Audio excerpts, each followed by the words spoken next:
All right. Hello, everyone. Thank you very much for your patience. It's wonderful to see you all here this evening.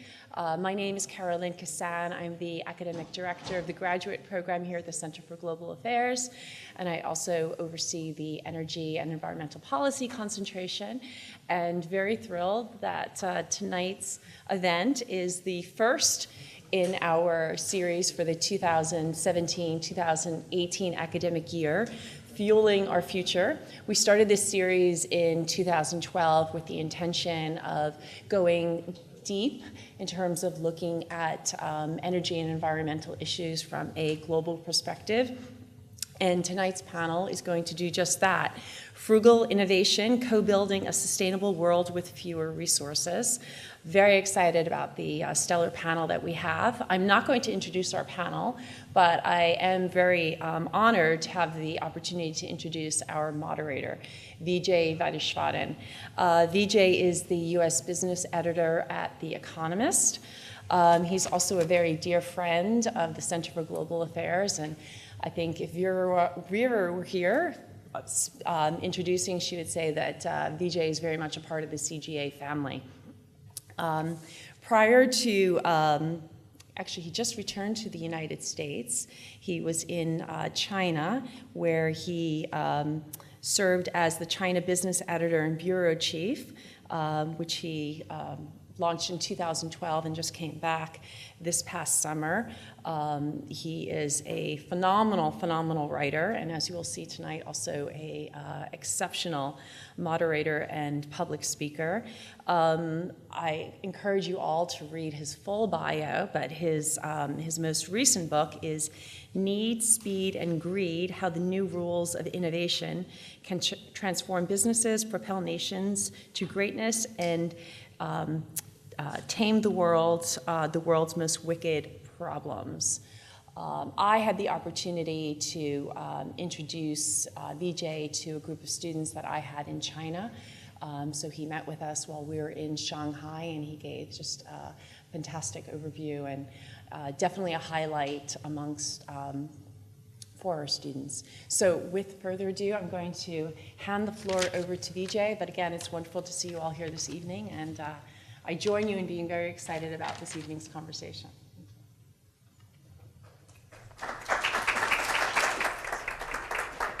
Thank you so much, Carolyn, for that's an introduction only a mother could love. So please heavily discount everything you've heard. It is true, I do work for The Economist, and I am very much interested in the topic of innovation. Need, Speed, and Greed is indeed a book about global innovation. But I'm very pleased to say I have three people I'm about to introduce who are far greater experts, including practitioners of the things that I can only dream of in my head and in the heavens. And I'm about to introduce them to you. After they've all been seated, please give them a nice round of applause, and we'll get started right into the discussion. I want to make this quite interactive, so please have good questions and challenging propositions. We'd love to really make this an interactive event after we have a chance to let them give their ideas to us in order to consider them, to reflect on them a bit. Frugal innovation. How many of you, hands up, have a clear idea what that means? Already know what it means? Okay, one person in the audience is raising their hand. So clearly we have some heavy lifting to do, my distinguished panelists. We're going to have more from our experts on what exactly this means and why it's relevant today. But suffice it to say, just as a setup, the age of doing more with more, which has been historically the way that people thought about innovation, is perhaps no longer with us. There's the argument for frugal innovation rests as one of its pillars, as one of its premises, that an era of endless resources for all, for endless future bounty to be used without much concern for efficiency or equality is no longer with us. That we are moving into an era where we need to think more carefully, more thoughtfully about issues to do with resource availability, to do with environmental and climate change issues, but also to do with social justice, equality, and ultimately, perhaps something that every business should always be thinking about, that is efficiency. That pollution, for example, is a sign of a poorly run company. It is not a sign of a company that is thinking thoughtfully about its own sustainability in the future. So that's the frame to think about, saying there's some new thinking under the sun. I'm going to introduce my panelists in turn. I'll ask them to come and take a seat, and then let's give them a warm welcome. Navi Raju, who literally wrote the book on frugal innovation, called Frugal Innovation. He's a fellow at Cambridge University's Judge Business School. Please come and join us on stage. And Christine Ayed, who is Executive Vice President for Research, Innovation, and Environment at Tarkett, previously from Dow Chemical. Please join us. And Jay Kumar Menon, who is a research fellow at the Center for International Sustainable Development Law at McGill University. Please welcome Jay Kumar. Please. Great. So thank you. Welcome, everyone. Thank you for joining us today. Navi, I may start with you, since you've been a great popularizer of this concept. Of course, I think you have said, and you would acknowledge in humility, the concept of jagad or frugal innovation is something that's been with us for a long time. But really, you have put it together and helped persuade many parts of the world and many different aspects of society, corporate, social, philanthropic, that this is the moment to pursue it. Can you tell us a little bit about how you put the argument together? What is it in your view? I've given a outside observer's view, but you're deep in it. Thanks, Vijay. First of all, you did a great job. I think pretty much I won't build on, or repeat what you have said, which is very much, in a nutshell, the idea of reconciling three objectives, which is, economic efficiency, I would call it profitability, let's call it, but also social inclusion, social justice, and thirdly, ecological preservation or sustainability, right? And these two things were seen as irreconcilable. And now there's more and more pressure to try to figure out, is there a new business approach, a new strategy, where we can integrate these three objectives that are kind of mutually exclusive, right? Which is about making profit, but at the same time, doing the right thing for society and the environment. They seemed kind of contradicting. But then more recently, in the last couple of years, there are more and more approaches, and I think that I will talk one about, which is frugal innovation, and Christine will talk about this concept of circular economy as well. So frugal innovation in a nutshell is about trying to create more economic and social value using fewer resources, and the resources are getting scarce, so we have to figure out a way to do more with less. How will we do that? Well, I live in Silicon Valley, where the next iPhone is rumored to cost $1,000. That's far from being very frugal. So the frugal innovation concept has two dimensions, so I'm going to quickly go through them. The first dimension is, how do you make a product and service more affordable for the billions of people in the world who can't afford to buy, $1,000 iPhone? So one example of that I brought with me to show, this point. Today there are millions of babies who are born prematurely around the world, and we put them in an incubator that costs about $20,000, and it also requires electricity to operate that. In India, there is a startup called Embrace, which was founded by 4 Stanford graduates. They have developed this, looks like a mini sleeping bag, which is actually a portable infant warmer. It's an incubator for premature babies.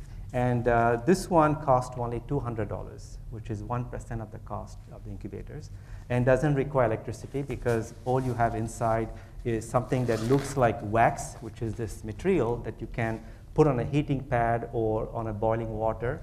It melts, and you reinsert that inside, and it can keep the baby at constant temperature for 6 hours straight. And today they have already saved the lives of over nearly, I think, 250,000 babies, and they're on the way to save a million lives in coming years. So this is an example of frugal innovation, in the sense that the solution has become frugal enough to be affordable for a lot of people who live, with $1 a day. So that's one aspect of frugal innovation. The second aspect of frugal innovation is to say, well, let's demystify the myth that you need a lot of money to innovate. That means you need to have billions of dollars, to come up with expensive solutions, in healthcare, education, etc.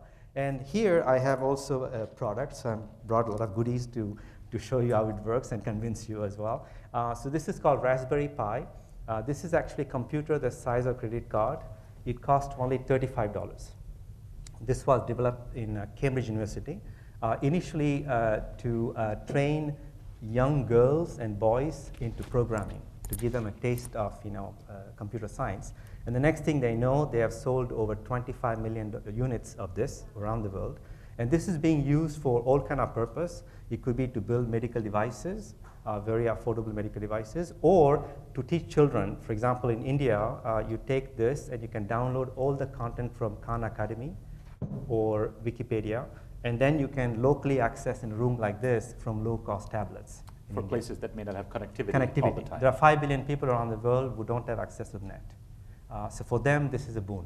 So this is the notion that essentially you can innovate frugally. That means how you innovate can become more and more affordable thanks to these building blocks. So there are 2 dimensions of frugal innovation. One is that you can create frugal solutions for people who live on $1 a day.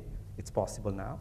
And secondly, there are now ways to innovate frugally. So you don't need big R&D labs, expensive budgets. So these are great examples. On the incubator for preemies, having caught wind of this example a couple of years ago, back when the Stanford design students were coming up with it and moving out. I've been following this for a while. I asked one of the world's largest companies, which Fortune 10 company, which has a big incubator division where they sell them for very large amounts of money to fancy hospitals like New York Hospital and so on, or hospitals in Mumbai.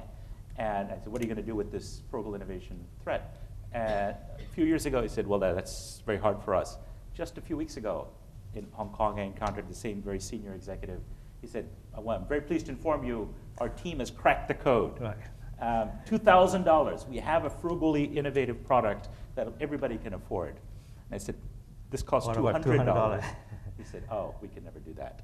Right? It's not possible for a giant. They don't have the mindset to do right. that. And they have the overheads, and the salespeople don't make a commission. There's multiple incentives in very large corporations. Yeah. So that gets to my question, that is, are we seeing business model innovation, or, for example, social enterprise and S corporations, and the particular outfits that came up with these 2 examples?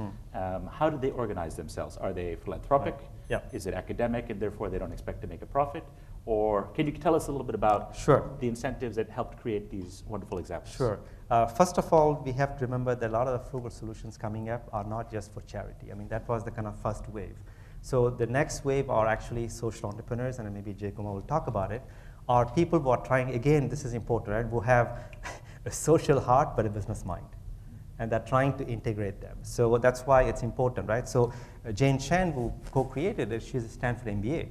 So the idea is to say, how do we not just come up with a product that is frugal, but a business model that is frugal as well? So one of the idea here is to say, well, it's $200, it's too expensive. So there are 2 approaches. One is you can use microfinancing, so that people can actually pay in a kind of on an installments kind of basis. Or another approach is to create a community model. So for example, this one person doesn't have to own it all the time. So it could be like a sharing model, like a sharing economy model as well, where this goes into a community hospital that can be shared across different mothers. So because you don't need to use it all the time sometimes. So the idea is to kind of come up with a for-profit model that actually can adapt to the needs, but also to the local context, that takes advantage of their local capabilities. So for example, the idea here is that they can send the design to Uganda or different countries, and then local tailors can make that. So it also creates an economic opportunity for local people as well. So it's really about thinking in a more systemic way, and not just thinking like, from a standpoint of charity, they're going to just go and help poor people, because you want to empower them. Right. And not just the customer, the consumer, but the whole ecosystem.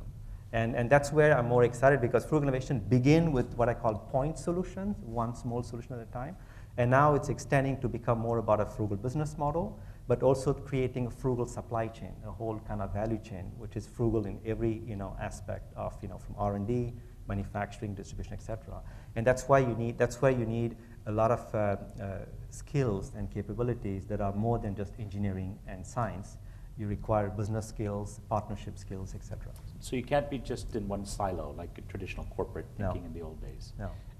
Well, we have someone here who's been in the corporate world for a very long time at some very impressive world-leading corporations. And Christine, what do you think when you hear of examples like this? Can the dinosaur dance? Can the corporate world respond? What's your sense of how much of the ethos and the idea that we're talking about, frugal innovation, can be taken on board into a company like yours?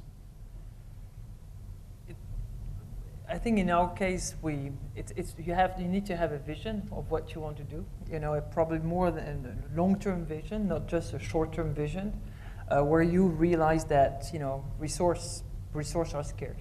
I mean, you need to address that, and we all have good brains, and therefore we can use our brains to design differently, to take the resources, transform them, make a product, use the product, and then send it to landfill, right? We can use our brain to think that the product do not have an end of life, but an end of use, and therefore you completely change the way you're thinking about designing products. This and is so cradle-to-cradle thinking, am I right? But this is more about what we call circular economy. Okay. Okay, where you design waste out in everything you do, in the product you design, but also in your factories, at the end of use, everything you do. I mean, there is not a place in the company where you do not think like this.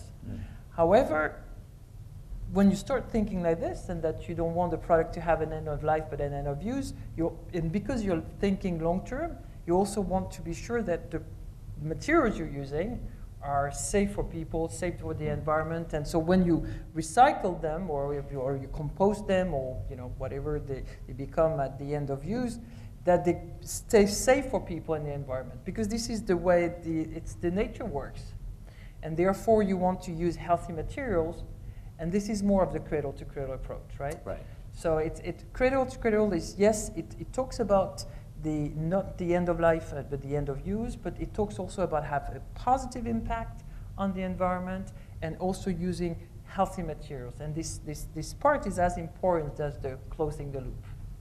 And can you give an example from your specific industry? And for people who don't know your company, Target, you're one of the world's leaders in flooring, right? So very likely sometime in the last month, you've stood on products your company has made, and tell us what's different about them, or how you approach this, again, from the perspective of resources. How we think about it. So I'll give you two examples. There are gentlemen in the audience, so I'm going to start with a sports example. We also make artificial turf. So the football fields, a lot of them now are made with artificial turf. This is good to start with the water, because you don't need to water them, so this is a good start. And they last for about something like 10 years. And after 10 years, what do, right? So you take them, and so you know how it's made? It's like a carpet, normal carpet, and then you put sand, and then you have rubber, for shock absorption. So this thing is extremely heavy. So when you want to dispose of this artificial turf, you need plenty of trucks, and these trucks take the artificial turf to landfill, which is really the wrong way of thinking. Sure. So what we've done is that we've, and back to innovation, because we also want to talk how this kind of thinking stimulates innovation. So we've developed first machines that go directly on the field, and on the field they separate the sand and the rubber, which is, by the way, recycled rubber that comes from, so we use already recycled rubber. So we separate them. We have another machine, we innovated in another machine to clean on site. So then we roll the carpet. So this is becoming very, very light. And we take the carpet, we clean it, we recycle it to make pads that we put under the field for shock absorption. We reinstall a new carpet, and we put back the sand and the rubber. So we've closed the loop. What percentage of materials are you able to salvage or save, recycle? Is it 100%? 100%. That's amazing. Yeah. But in theory, Right. so everything is done to allow for this to happen. Right. Including leasing. You were talking about new business models where instead of selling the product, we can actually lease it, we maintain it so it becomes more durable, and we at the end own it, and we're able to take it back. So you have a services business model. We have a service business. So this is the good theory. Right. Now, there are, we'll talk about the challenges afterwards, Yeah. but everything is in place Right. for this to happen. So this is the first example. Right. Second example is cars. You know, windshields, they don't break anymore, and there is a film, plastic film, in between the glass, right? So glass, as you all know, it's easy to recycle, right? You melt it and you make new glass. This is quite easy. So what do you do with the plastic? So we take back the plastic, and we've innovated to a new technology so that we can transform this plastic for making backing of carpet. So what is under the carpet that you know that absorbs the shocks when you move. But also we designed the carpet such that at the end of the use we can separate it back, so we can reuse this product, and we also can reuse the fibers so that we can recycle the fibers and make new carpet with the same product. So it's the way we think, and then again you have leasing models, or in your sales, when you sell it, you're in a sale contract, or in our case it's called Restart. So each time we sell flooring material, we try to sell Restart together with it, so to ensure we take it back. We also have leasing, etc. So all this today is possible. It's just the way we think. But also in our factories, for instance, we don't waste water anymore. So in our factories, more and more, I would say, I think it's 70 or 65 or 70% of our plants today have closed loop systems. So there is no potable water that is wasted. So you recycle your waste streams. Absolutely. So we do not use. So let so me ask in you the everything question. you do. So I just wanted to say, it's not just the product, it's the Sure, whole it's a way of thinking. Absolutely. That gets to my question. I mean, it all sounds very good, although you already hinted to us that there are some challenges. I want to get into that. But before we do, I want to understand why. Why did your firm embark on this journey?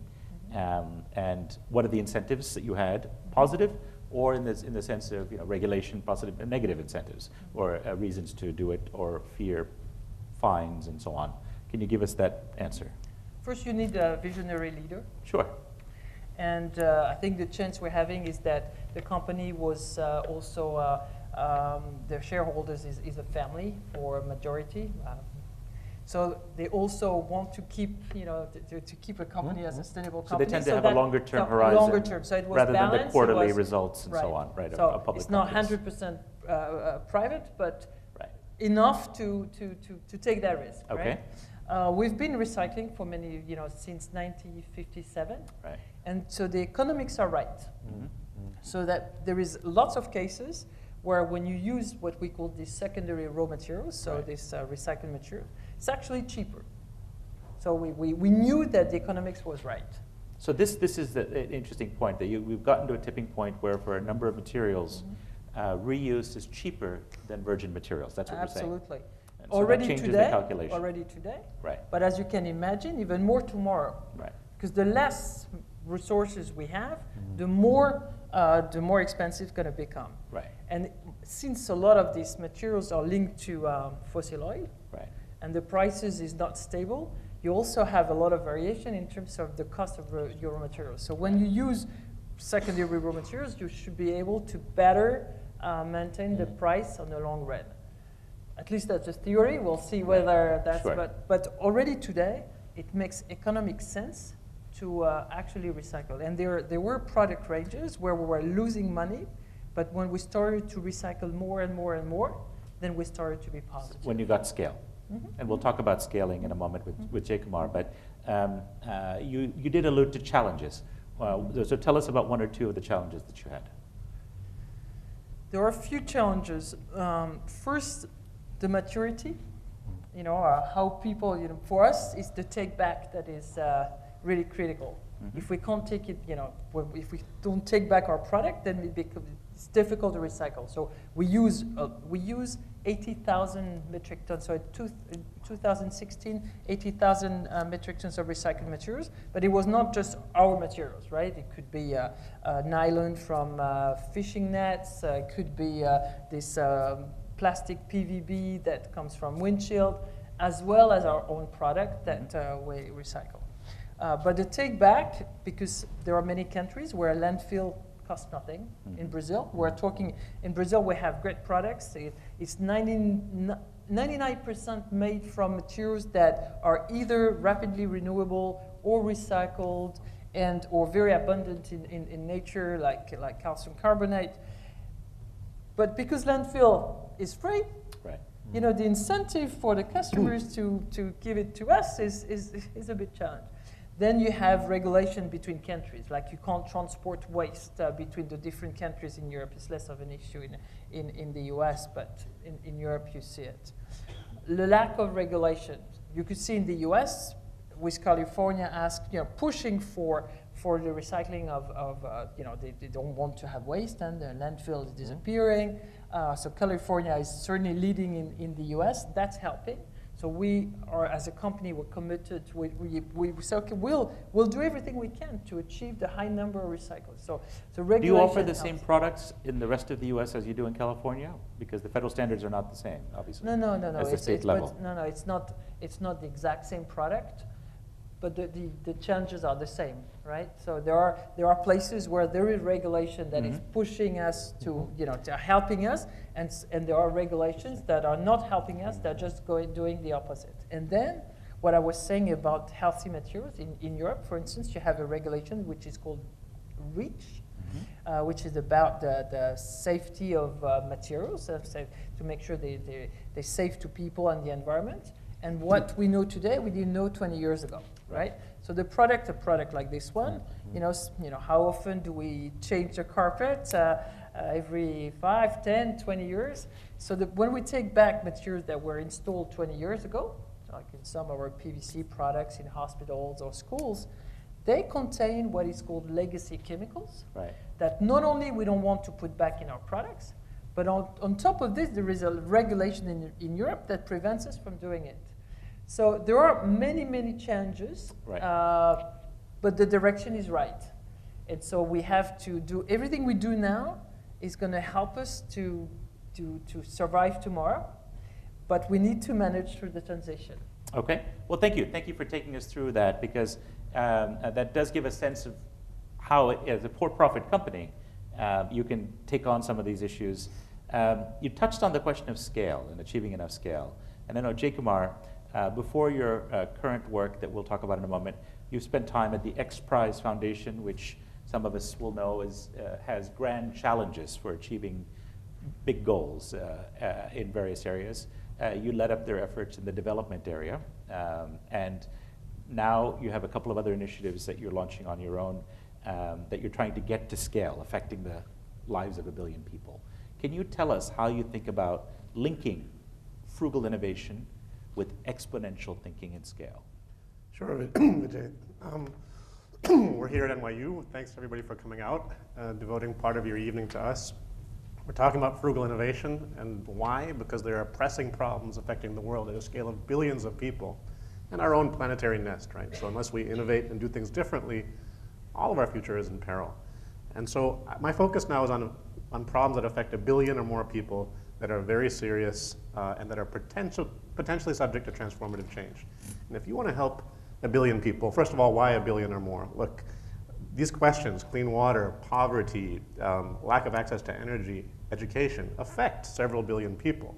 So if you want to take the fate of humanity seriously, you have to start at that scale. And then, working backward from there, you get very quickly to frugality. Because if you want to have something that goes that broadly, it has to, well, it's better if it's quite inexpensive to do. And so that was I guess my impetus, Vijay. Yeah. So that's how you got there. Let's make it concrete. Tell us about one of your initiatives. I think you have a very interesting initiative involving salt. Yeah. So this is a shaker, thank you, of iodized salt. Now, you may not know it, but this is one of the greatest public health interventions of all time. Arguably one of the greatest in the last, one of the 1 or 2 greatest of the last 100 years. It reaches 5 billion people a day consume iodized salt. 5 billion. So that's about 70% of the world population. How did this happen? In 1922, if you live in a landlocked country, your soil does not have much iodine in it, and you are prone to getting something called goiter, which is a big, nasty, bump in your throat, or at birth, one is more likely to be born with brain damage. So they figured this out in 1922, and within 1 year, all the salt in Switzerland was iodized. And why salt? It was something that is eaten across the income spectrum in small, regular quantities every day. In the Italian part of Switzerland, they ate it. In the French part, they ate it. In the German part, they ate it. And unlike sugar or wheat, it was universal, right? And so it went national in a year. The next year, it went national in the United States. And then about in the early 1990s, they figured out, hey, if you're iodine deficient, your IQ drops. And at that point, my partner, a man named Venkatesh Manar, stepped in, and he helped take iodized salt from 1 billion to 5 billion people over the next 20 years. So thinking of scale, we thought this is a perfect vehicle to build on. And so what we're doing now is trying to address the world's most widespread form of malnutrition, which is iron deficiency. It affects over 2 billion people, mostly women and children. The numbers have been flat for years. Even as GDP rises, anemia and iron deficiency has remained constant. And it's a terrible thing. If you're literally anemic, the iron binds the oxygen to your red blood cells and takes it throughout the body. So if you don't have the iron, you're listless, your cognitive power drops, maternal mortality rises. And so what we are doing is very simply adding a smidgen of iron, a trace element to iron, to the iodized salt. The cost for this is about 20 cents per person per year, okay? And so it's a no-brainer. That's pretty frugal. Yeah. We give you the thumbs up on that. So we're talking ultra-frugal innovation. And I like this. I'm an ultra-frugal guy. My shoes are from Payless. This shirt is from Kmart. It costs $4. It's Hanes. My reading glasses in here, which some people say are the very stylish, Deepak Chopra-looking glasses. These are $3.99 from the 99-cent store. I'm oriented this way. I'm a human rights lawyer. I'm an entrepreneur. You have to be, to do those things, you end up this way. And so right now we've been reaching about 10 million people a day with this. It looks like that's in India. We'll have 1 to 2 more states signing up this year or next. So in India, we should be at 40 million plus next year. We're working with the World Bank, who is committed about $100 million to this in Nigeria. So there we'll start shortly. The backers of the project include personally Ratan Tata and Bill Gates. And we think we can maybe get to 1 billion people within maybe 7 to 10 years. And that's a conservative target given that my partner has reached 4 billion people with iodized salt. It's a fantastic and noble endeavor. Tell us in practical terms, what are the obstacles that you encountered? Is it, for example, that the salt may have a different sort of tinny or irony taste? So is there a consumer acceptance of, this is something you're giving as a gift from on high, from your perch as the new Gandhi? What if the person in the village says, I don't like the taste of this salt, I like the taste of that salt? How do you design with the user in mind? So the key word is organoleptic. Never heard this word before, but organoleptically identical. That means identical to all the senses. So that was the goal. Same taste, same color, same smell, all of this. And we've gotten pretty close. When you say we, you have scientists working on this. Yes. This is actually a breakthrough in science. So there was required hard work. There's about 10 different breakthroughs in a row that had to happen. There was a lab breakthrough because iron and iodine left to themselves destroy each other. So we microencapsulated tiny bits of iron and put them in their own casing. Then we colored that white so it looks like a grain of salt. Then we designed backwards from this platform. Rather than doing a little pilot and thinking how do we scale, we made it fit with the salt production process that existed. There was a national level of regulation passed in India to approve this kind of salt. There was efficacy studies showing that it in fact worked, randomized controlled trials. There are incumbent salt manufacturers that had to be persuaded. In India, it's very difficult to even cross the street. Everything is hard. Here, somehow in 2 years, we went from 0 to 3 functional factories and distribution to 10 million people. But it's excruciating. Navi, when you hear a story like this, what does it make you think? First of all, I'm in awe, I guess, of what you have done. It's just incredible. And I grew up in India myself, and I know that I've seen actually people with goiter, and I know how traumatic their life could be. and debilitating as well for the rest of our lives. So, and what I'm also excited is the scale at which you're doing it, which is just remarkable. And I think that's also one of the criticisms. Sometimes I hear, like when I present this example, like, yeah, but there's always this joke that, and I'm sure that Jay Kumar will agree with that, we always say the developing world is a graveyard of pilot projects. There are many interesting pilot projects that don't scale. So you kind of save a few lives here and there, and you give yourself a pat on the back that, great, I'm going to put in my annual report, and I'm very happy about it. But I think what you've done is remarkable. That shows actually that you can actually scale up a frugal solution. And I think that's where we are the tipping point. I think Anne-Christine said very well, is that people always felt that this idea of frugal innovation never goes together. That's how I define it. Basically, it's an oxymoron. Or limited to CSR or pilot projects. And I think what you're doing is actually debunk that and say, no, actually that will become the default mode of innovating. And I think with scale of what you're doing and what Target is doing, as Anne-Christine is saying, it is possible to start positioning it as not just an alternative paradigm, but should be the default way of thinking about innovation in the future.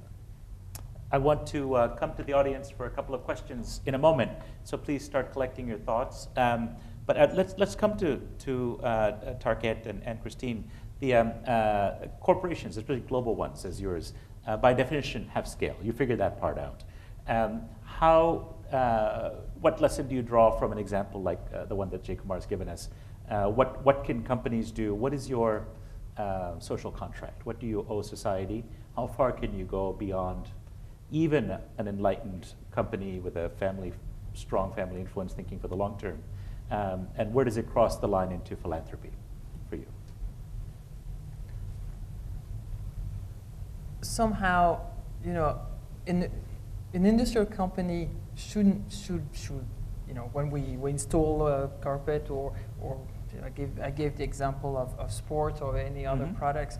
Obviously, we're doing good to people in a sense, right? It's well, you're not doing bad. We're not doing bad, right? But it would be even better if, as an industrial company, we're totally neutral for nature, right? So that we do not have any negative impact, but basically we do good things, but we're not doing bad, right? So this is a strong driver. Then there is a point where there are things we could probably do. I'll give you have an example of where maybe that's where I don't know whether as a company we should draw the line. Great example in Africa. There is a group of people from Stanford that wanted in Rwanda. You have a problem with indoor air quality, a lot of health problems, the same as we have in our developed countries, because there is dust or dirt on the floor, and there is it's all dust. And so they've created a way of making earthen floor on site. The same way as linoleum is produced. You all know linoleum, and so it's a mix with an oil, which will, with the time and temperature, will become strong. And so they do this locally.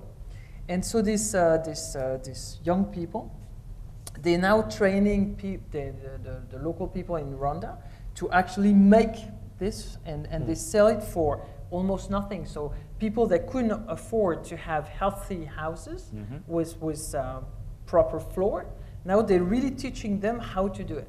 And the same way as what you're explaining, I mean, they're expanding very fast.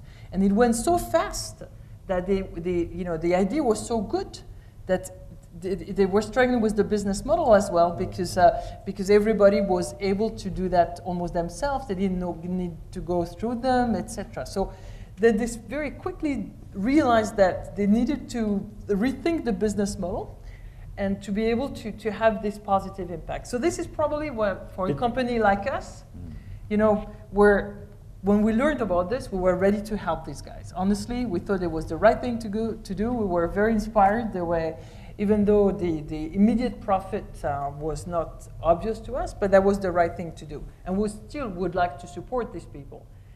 But as an industrial company, to be able to make money with this kind of approach is extremely difficult. So this is probably where there is a balance in terms of doing the right thing to support this kind of entrepreneurship and these young people doing the right thing for doing good, but where the economic model for a company is kind of hard.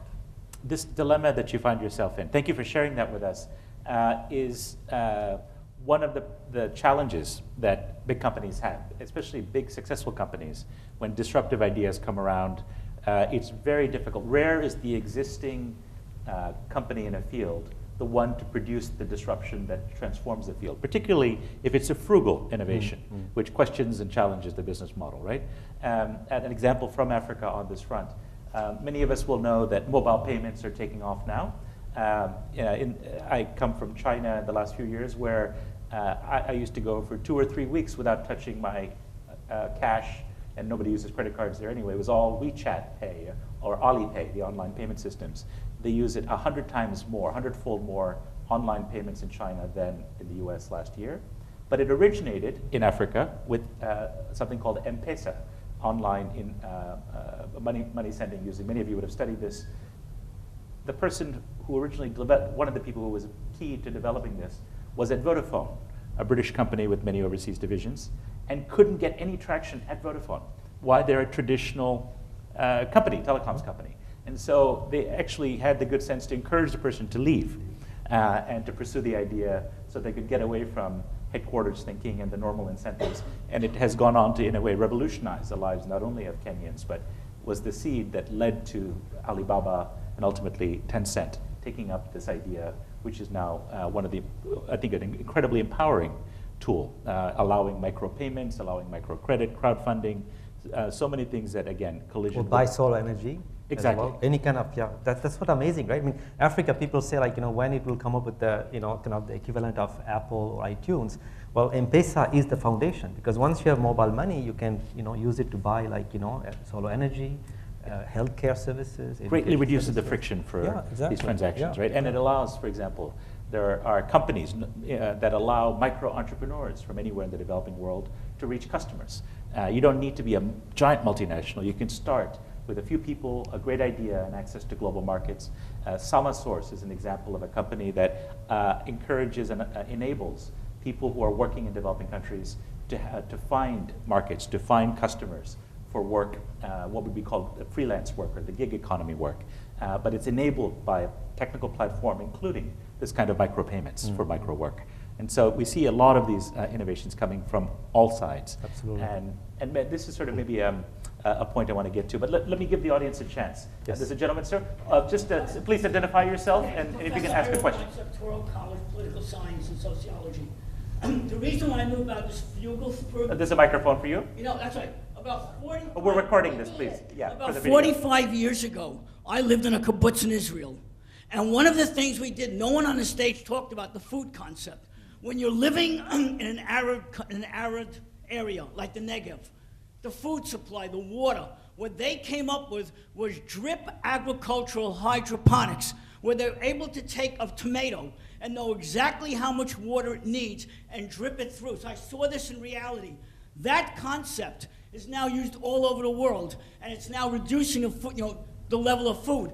The other thing that you didn't talk about is the concept of desaltation of water, which the Israelis also came up with, because it's a water-short country. And they're using it all over the world now to take seawater, desalt it, make it into fresh water, and they're doing it amazingly cheap. So I want to know what would be your take on something like the hydroponics, the computerized technology of it, and the desaltation of water, and the food supply to the world, when we're definitely getting more and more people. That's a fantastic example. Thank you for sharing your experience. My initial take, and I'll let our experts also join in, Israel is a resource-constrained economy in almost every way except one resource, and that's human ingenuity. And so we know, well-studied economics is something called the resource curse, and countries that are apparently blessed with oil or other resources often rely on this easily extracted commodity and often don't develop the talents of their people. Israel didn't even have that opportunity, given its neighborhood, given its lack of water and other resources, so they had to think more cleverly about things. And now today, Israel is widely touted as one of the most innovative economies in the world. So many startups are coming from there. So, but as you say, those are great early examples that are now being adopted globally. So, but it also touches, I think, I'll let maybe Navi look, you might want to jump in, on the point about constraints on resources, actually producing greater innovation. Can you talk a little bit about that? And I think Israel is a great example because one of the things that Israel also showed is that it's not just the resource scarcity, absolutely right. You know, they have to deal with water scarcity, and I'm also thinking about how they're using it to grow flowers, which is incredible. That's another area they're pioneered, which is, you know, grow more flowers with less water in a way. And secondly, it's about combining that with high tech. And I think so that's where also Frugal Innovation is going next, which is this, that's why I brought this kind of thing, is what happens if you have this resource constraint and then human ingenuity and access to increasingly affordable technologies. And that's where you're right that I think that among other sectors, I think there are two that I see becoming very good candidates for innovation, and it's already happening, which is food and healthcare. Because in a way, as they used to say, right, food is medicine, medicine is food. That's what they say in the Greeks and India as well. So I see a lot of innovation happening around, you know, in the agri-food kind of sector, where there is more interest in terms of PepsiCo is testing something called, scaling up something called direct rice seeding, which is a way to kind of produce rice with 60% less water, less methane, so it's less polluting as well. Why is Pepsi involved with that? Well, Pepsi is because... I thought they make fizzy drinks. Well, that's the thing. So that gets into interesting discussions because by 2030, Pepsi wants to switch, and I think that it's kind of similar to what Target is doing in the carpet industry, is to say, we used to sell what they call the fun for you products, which is, you know, chips and fuzzy drinks. And they're transitioning to what they call good for you products, which is, you know, they bought Quaker Oats, right? So it's about products built on whole grains. It could be oats, it could be rice. So suddenly they realize that if they want to, this is an interesting point, I'm just thinking loud, right? They are transitioning the business model, thinking long term, but the problem, the supply side is a constraint. So it's in your enlightened self-interest to ensure that you have steady supply of rice produced using less water, because the waterbed in India, one of the largest rice producers, is dropping so alarmingly, it's kind of quite scary. And that has led to a lot of farmers to commit suicide, which is also quite sad. And on your point about enlightened self-interest, one of the companies, Unilever, one of the world's biggest consumer products companies, has been a leader in sustainable fisheries management and so on at the global level, dragging a rather reluctant set of companies along with them.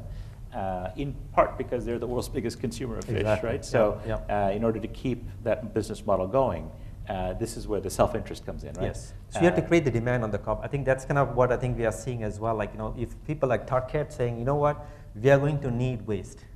So suddenly the waste which used to be called, and I think if you think about engineers, right, waste is something you have to get rid of. Think about the computers, right, generating heat. Heat is bad, get rid of. So the whole idea was dispose of the waste. But when companies like, you know, Target or the pioneer of circular economy say, no, waste is kind of the brown gold, give me that. Nutrient. Exactly right.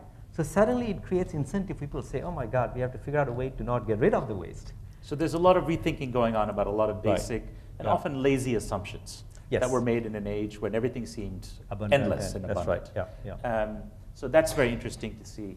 Another question from the floor. I see a lady to my right. We'll get the microphone there. Please identify yourself. Hi, I'm Mona. I'm a student here. I was wondering how much ESG metrics and sustainable accounting drive the innovation you're talking about, whether they help.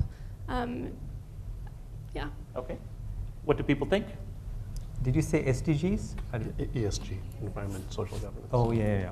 I mean, you want to, no, go ahead. So I was just the United Nations talking about, you know, that's why I asked about the SDGs, because United Nations. You have the UN on the mind. UN kind of thing. And that's kind of what we're looking at, like, you know, and I wish you were there because we were actually looking at a way to look at how do we report this as well. So I think one of the interesting things you see is like companies like Natura, which is a big consumer cosmetic company in Brazil. They are starting actually to report publicly like some of the, you know, ESG, that, you know, economic, social, and environmental impact they're having. And it's completely transparent. And they actually set a goal to actually, you know, over time to say that this is a gap we are facing and we are committed to, you know, filling them up. So, Jacob? No, I don't have much to add, but other than that if that is somehow infused into corporate reporting then it'll have a huge impact, right? What is your bottom line for environment, society, and governance? Yeah. And if you're publicly doing it, that's important, right? Then you are kind of, oops, we have to kind of, keep up in bridging that gap. So that's why I think companies like Natura are really taking the lead in saying like, well, it's in the public domain now. So we can't hide it anymore. But it also creates, interestingly, internal pressure. Maybe Ankusin can talk, because once you publicly, like Unilever, say, by 2020, we want to double our revenues while reducing carbon footprint by 50%, you first say publicly, that's what the CEO did. And then internally, people are like, oops. How are we going to do that? Do it. So that's why it creates this interesting kind of impetus for innovation as well, because you publicly commit to do something, and then you have to figure out. So people have to scramble inside, to come up with the... How do you feel about that? We need metrics. Right. You need something to drive. So Right. in our case, we have. I don't think we need 100 goals, because if you have 100 goals or objective, None of them are. it doesn't work. happen, So you need to have a limited number. So we have 8 objectives that we're very public about it, and we report, we trace, and we engage to be there. So this is the goals we set for ourselves. But there is also a lot of extra financial reporting, more and more.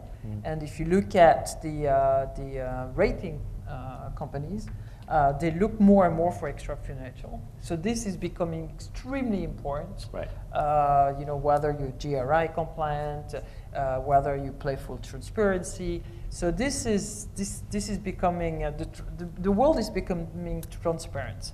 And about what we put in our product, in our case, to be sure that we can recycle, but also in terms of the objectives, how much we've achieved, etc., and how good we're doing, and whether we're sustainable. This is, I don't think that we can move forward without it, and this is becoming big. One of the first things you're taught at business school is, what matters gets measured. Absolutely. And the corollary to that is what's measured gets managed. So if you ask, why is it that certain leading American oil companies fought for a very long time against rules from the EPA for greenhouse gases simply to be measured? Not regulation to control them, but even to just measure them. And the reason is they know as soon as you measure it, you'll have to manage it. And then will come either regulation or societal expectation and so on. So there's something very powerful about that and the transparency that it brings and the incentives. Let's hope that EPA is still there. Well, yes, that's right. So, let's get another question if someone has one. Yes, the gentleman here. Let's get a microphone to you. Please identify yourself. Hello. Ville from the Permanent Finnish Mission to the UN. Welcome. But well, the question is totally my own, so nothing to do with Finland.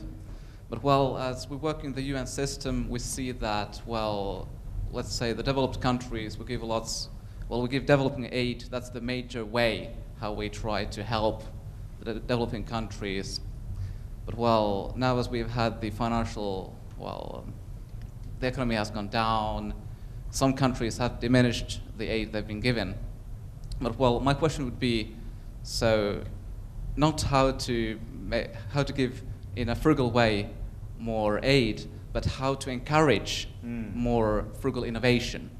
It's a very interesting way. I think So Jakumar. how we OECD countries, how we could encourage this, what you guys are now doing in that. What do you think about this? Very interesting question. It's a good one. I mean, the first part of the question is interesting. I mean, the way the OECD can help the Global South in some sense is not through aid, but by restructuring some of its own policies, right? There's a global economic order that is orders of magnitude larger than any aid that is given. Interest payments going to the north are far exceed aid going to the south, that sort of thing. I think another thing in terms of the aid business, from what I've seen, a lot of the aid money goes to what can be called the Beltway bandits, large consulting firms in DC. There's a similar assortment of companies and organizations in London. And so the aid actually never reaches the countries that are supposed to receive it. There's no way to give money to smaller players, just administratively. They like to give $20 million grants to a large group, and therefore you get large group thinking.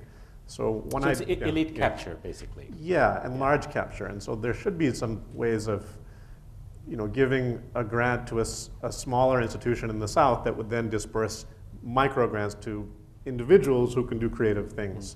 There's something called the Awesome Foundation. I'm not sure if you've heard of it, where What's it called? The Awesome Foundation? Awesome Foundation. Awesome, Okay. yeah. Sounds And awesome. It's awesome. The only criteria for giving the grant is that the project has to be awesome. And you make it by getting 4 or 5 people together and each putting, I forget what the number is, a couple $100 into the pot, and you make a couple of grants a year. So this type of thing can get, I would say creativity and innovation comes from, unusual individuals and small groups of people, and right now there's no way for the international or even domestic aid business or VC business for that matter to support those people. It's very difficult, right? Yeah. Have you run across some I good think ideas? you say you're from Finland, right? Yeah, okay. So the good news is that actually, I don't know if you know that, but there is something called the Nordic Frugal Innovation Society, which is actually based in Helsinki. I'm on the advisory board. That's been there for about 4 years now. So Finland actually has taken the lead in Europe to pioneer frugal innovation, not only in the European context, but as a paradigm to bring together North and South.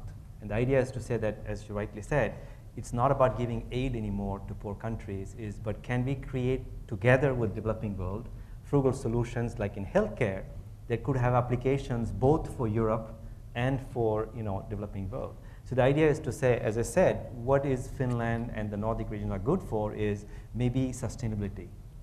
It could be some of the technology capabilities, but more importantly, design. The idea of creating like minimalist design kind of thing. So that's what they can offer. And then the frugal mindset naturally comes from the South. So the idea is to say, can we combine this kind of frugal mindset and frugal kind of innovation coming from emerging markets with what we are good at, and co-create solutions out of, let's say, Finland or the Nordic region that could have applications globally. So I think that's one way. I think, by the way, this is being done by Finland. Denmark is also doing it as well. So all the foreign ministries of the Nordic region are saying that we have to go away from the idea of giving money to actually co-creating. So it's a true partnership.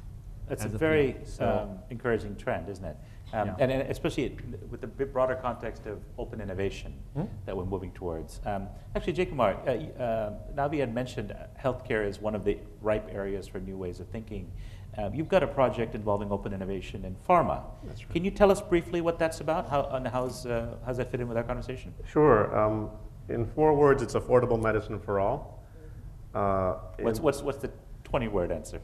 In 3 words, it's Linux for drugs. And the 20-word answer is medicine is too expensive, drugs are too expensive. We're trying to use computers, crowdsourcing, open IP, collaboration to crowdsource and create new, essentially generic and super affordable treatments. So that's 25 great. words? That's great. So love the idea.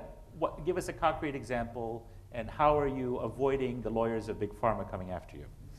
Yeah, well, I'm not scared of any lawyer. I'm a lawyer myself. But We should be scared. Our first large endeavor, I'm proud to report that we will likely be in clinical trials, phase 2 clinical trials next year for a new treatment for tuberculosis. This fits with the billion-person theme. TB, 1/4 of the people on this planet have the bacteria in their body, and the most widely used treatment is 50 years old. There's just not enough market for it. So our cost will be somewhere between 1/50th and 1/1000th of the prevailing cost developing a new drug, depending on whose estimate you take. And the reason why we can do this is the power of open.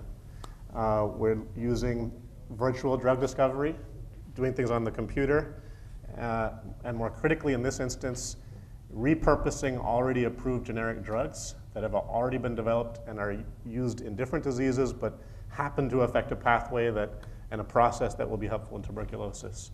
And nobody else picks this up because it's not in their sort of structural or interest or within the ken of their imagination in a way. And so this is our current project. Fantastic. It's awesome. Yeah, I mean, in a sense, yeah, as you say, there isn't a big multi-billion-dollar blockbuster prize like Lipitor was for Pfizer. Yeah. But you can think of it even if you look at it with a lens of how do we earn a payback, the long tail, what the internet made possible. You can publish a book that has a small print run or indie records, but you can find that long tail of profitability. So there are new ways to think about it that this kind of innovation, open innovation, can encourage. That I think it opens it up to, again, more than just the traditional let's give aid mentality, which perhaps has run its course. We have time for one last quick question, perhaps, or maybe two if we make them fast. Let's get a microphone to the lady there. I can just talk really loud. No, it's here. Please identify yourself. Sure.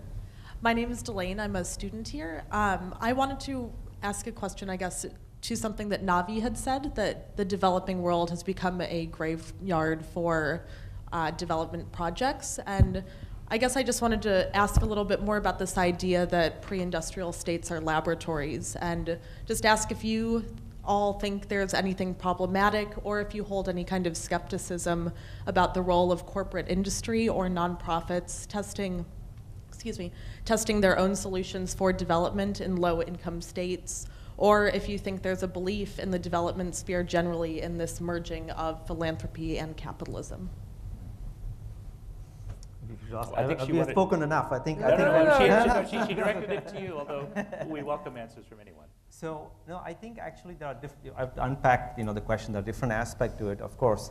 I think what I am hopeful is that actually there is growing awareness. I'm kind of trying to also synthesize what has been said so far, is that there's a kind of convergence as well between the corporate world realize that essentially it's an enlightened self-interest to be socially responsible. But one other thing we haven't talked, maybe Anne-Christine can correct if I'm wrong, we haven't talked about recruiting future employees. So in other words, this is not just about doing the right thing for society.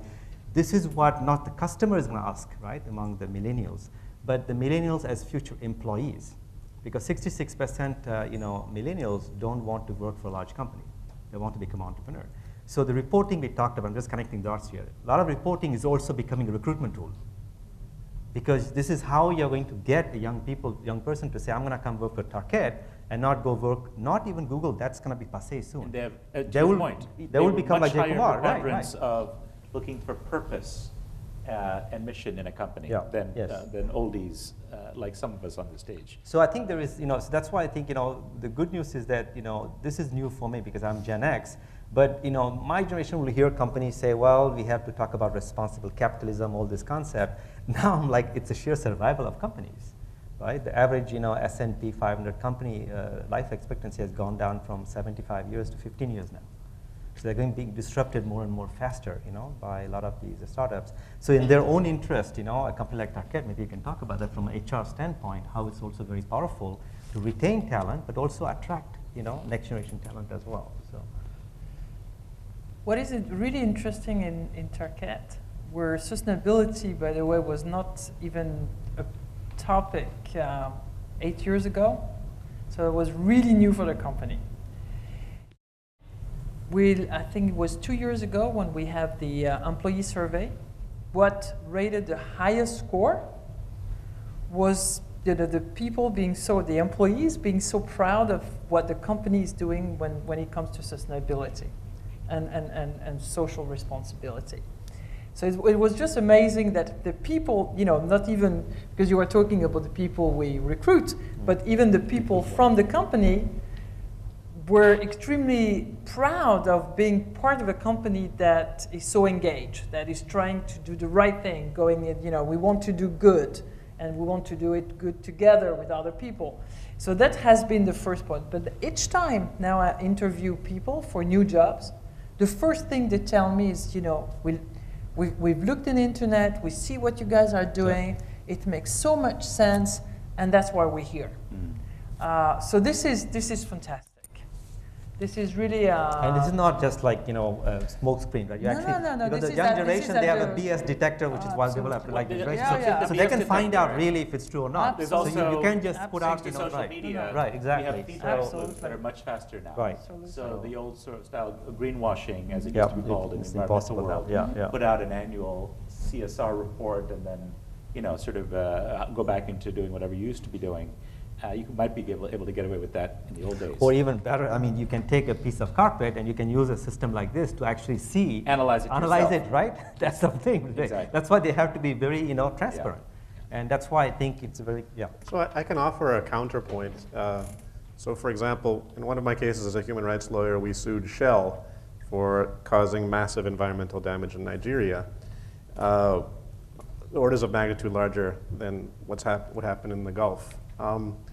So Shell's response, other than fighting and ultimately settling the case, was to fund sustainability NGOs. So it's now a major funder of the UN Foundation, et cetera. So this is not all back in the old days. This is happening right now. So I would quote Frederick Douglass, power concedes nothing without a struggle. And when we talk about markets, we can talk about a sequence. It begins with an idea and a social movement, and that may gestate for 20 years, 100 years, whether it's the environmental movement, women's rights, independence movement, civil rights. And then after that idea is out there and there's a large social movement behind it, all of a sudden tastes change. And then the consumers want it, and then the businesses step in at that point. So before there's a demand, there's a demand. But the 2 points don't have to be in conflict. That's right. The point I was making about social media, who is empowered by social media? In addition to ordinary consumers, it is social justice activists. People can, it used to be that much power resided in the corporate throne, not so much in citizen activists. And that has grown over time to the point where you can reach millions or even billions. While if you're able to find a fault that a company has done, some travesty, something that they misrepresented, you have a megaphone much bigger than you might have had 5 or 10 years ago. Yeah, I would agree, but also note that you nonetheless have arguably an increasing concentration of power and an increase in oligopoly in many sectors, despite on the surface this greater transparency. Yeah. So the battle continues, right? Yeah. I think I saw one last hand. Did I see anybody before? Yes, the lady there. Let's get a question in and let's have some quick answers. Hi, Emily Jane Finnegan, alumni of CGA from back in the day. And since then, I've spent over a decade in private equity. And my question is about funding. Other than sources of non-governmental funding, you mentioned the World Bank and a couple of high net worths that have great foundations. For new innovation, where's the funding coming from? Is it venture capital? Is it impact funds? Is it Shell trying to feel good about themselves? Where is the sustainable funding going to come from? Well, my very short answer is for early stage ideas, whether it's nonprofit or for-profit, it's usually angel and self. Venture capitalists come in when you have $2 million in revenues, et cetera, typically. So it's really, that, I'd say, across the board. And I think I would just add to that, you also begin to see that, more traditional investors, we talked about that as well, they begin to look at it as a requirement now and invest. So it's still in the early stage, but I think what we call sustainable investing is actually a growing trend. And you begin to see a lot of pension funds now. And this gets a very interesting thing, which is essentially like, you begin to see a lot of, again, millennials. What's happening is that they are putting money in 401k, and they want to make sure that that's allocated in a portfolio of funds that actually do the thing ethically, socially responsible, et cetera. So as a next generation investors as well, small investors, they put the money, of course, in 401k funds, which are managed by the institutions that have to kind of invest in these kind of sustainable frugal solution. So that's why I think that what you begin to see is that in the financing, I actually see some of the bigger kind of gorillas as well beginning to see that it's their own self-interest in a way to begin to invest in these more sustainable kind of initiatives. And the pressure is coming, of course, sometime it could be some funds that are born that way. There are a lot of new funds being developed with that kind of objective. But some of the existing funds, I can think about Morgan Stanley, that is a sustainable investing fund, which is actually based right here in New York, run by Margaret Choi, who I interviewed for my next book. And she's the one who made me realize that actually it's the fact that some of the future clients now, like investors, small investors, but over time they become influential kind of actors who are going to change the nature of how you do funding in the future. So. All right. You've heard from our panel. We've had our chance to challenge them. Let me ask for a final show of hands. When I asked the question at the beginning of our session, How many of you had heard of frugal innovation? One hand went up. I won't ask that question because that's the same we've heard for a while. But let me ask a variant on that. How many of you, from what you've heard, are persuaded that this is a powerful new trend in the world that bears watching? How many of you think this is? Well, there we go. Almost every hand in the house is raising. I think you folks have done a great job. Will you join me in giving them a nice round of applause? Thank you. To thank them for their wisdom and for their hard work. May I just say, go forth and innovate. Yes. Frugally, of course. Thank you. Thank you. Thanks, Vijay. It was very nice. Thanks.